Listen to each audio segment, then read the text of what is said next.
ওই বাজার যাওয়া লাগছাল না? বাজারে তোরে তো রোদের মধ্যে খিদা লাগছে? খিদা লাগছে একটা দেয়া নাই পকেটে আমার কাছে আয়ো রে মা আমি কে আমার 10 টাকা 10 টাকা অবস্থা তাহলে ফোন করি নাকি? হ্যাঁ কিছু খাওয়ান যায় যদি। ঠিক আছে। যেদিন বাইতেন রাগ করে সেদিন কে গরু মাংস বাইতে নিয়ে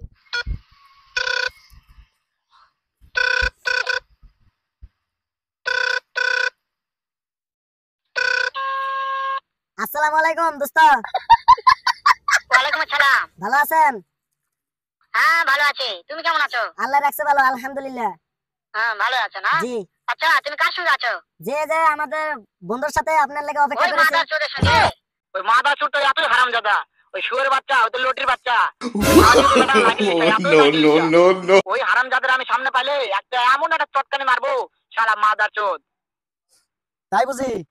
শুনো তবে কি আছে ওই মাদার চোদ ওই জায়গা আছে নাকি জি, ও আছে। আমার কথা সব শুনতেছে জি। ওই শালা চোদের কথাকে শুনে শুনে আমি বেশি বলবো শুয়োরের বাচ্চাকে আমি একটা এমন একটা চটকানি মারবো শালা শুয়োরের বাচ্চা লটির বাচ্চা আপনাকে মারতে লাগবে। no no no no শুয়োরের বাচ্চাকে আমি দেখা সাক্ষাৎ হলে বলে শুয়োরের বাচ্চাকে আমি এমন চটকানি মারবো মাদার চোদ আমি থামা আমি